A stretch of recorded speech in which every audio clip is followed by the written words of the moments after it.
Welcome to our YouTube family.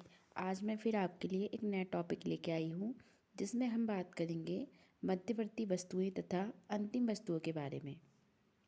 तो आज हम जानेंगे इनके बीच में अंतर कि मध्यवर्ती वस्तुएं क्या होती हैं और अंतिम वस्तुएं क्या होती हैं।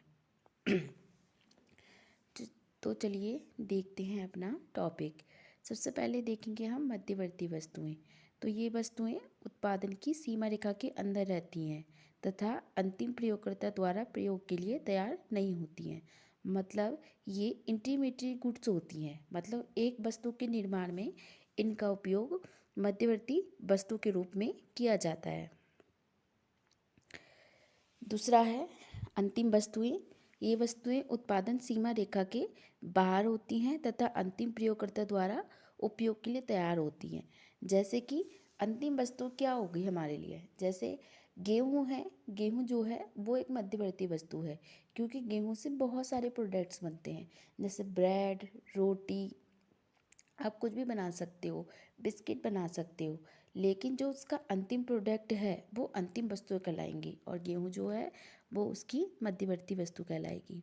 दूसरा है लेखा वर्ष के दौरान इन वस्तुओं का उपयोग अन्य वस्तुओं के उत्पादन हेतु कच्चे माल के रूप में किया जाता है। जैसे कि मैंने आपको भी एग्जाम्पल दिया था गेहूं का। हाँ, दूसरा है अंतिम वस्तुओं में लेखा वर्ष के दौरान इन वस्तुओं का उपयोग अन्य वस्तुओं के उत्पादन हेतु कच्चे माल के रूप में नहीं किया जाता है क्योंकि ये डायरेक्टली यूज हो जाती हैं।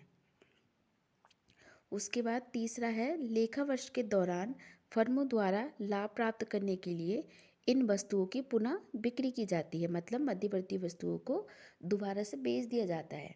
जैसे कि मैंने अभी गेहूं का एग्जांपल दिया था, इसके अलावा आप और भी चीज़ें ले सकते हो।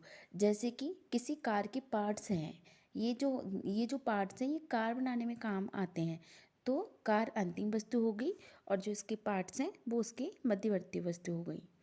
लेखा वर्ष के दौरान फर्मों द्वारा लाभ प्राप्त करने के लिए इन वस्तुओं की पुनः बिक्री नहीं की जाती। तो मतलब अंतिम वस्तु की हम पुनः बिक्री नहीं कर सकते क्योंकि हमने हमारा एक बार जैसे कार का उत्पादन हो गया तो हम उसको दोबारा उत्पादित नहीं कर सकते। चौथा है इन वस्तुओं में अभी मूल्य वृद्धि की जानी है। मतलब हम इनको मॉडिफाइड करके इनके मूल्य में कितना भी रूपांतरण कर सकते हैं क्योंकि देखिए लोहा तो लोहा है, लेकिन उस लोहे से किस प्रकार की कार बनाई जाएगी, उसके मूल्य में कितनी वृद्धि की जाएगी, इसकी हम तुलना नहीं कर सकते। और दूसरा अंतिम वस्तुओं में है इन वस्तुओं में कोई मूल्य वृद्धि नहीं की जाती है।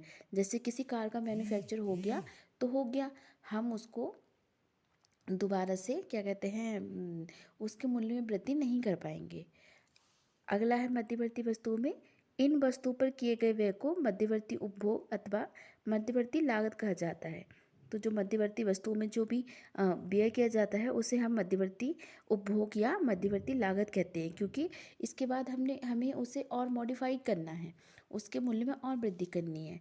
और जबकि अंतिम वस्तुओं में इन वस्तुओं पर किए गए व्यय को अंतिम व्यय कहा जाता है क्योंकि इसके बाद इस पर जो व्यय कर दिया गया है उसमें कोई हम सुधार वैसे कर नहीं सकते।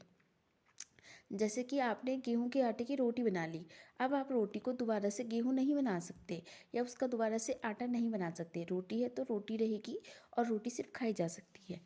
उसके बाद मध्यवर्ती वस्तुओं में है इन वस्तुओं को राष्ट्रीय उत्पाद अथवा राष्ट्रीय आय के अनुमान में सम्मिलित नहीं किया जाता।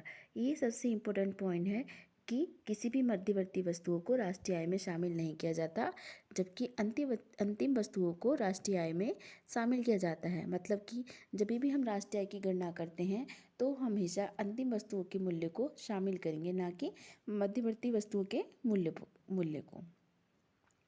आई होप ये वीडियो आपको अच्छी लगी होगी। अगर अच्छी लगे तो इसे लाइक और सब्सक्राइब करें। Thank you.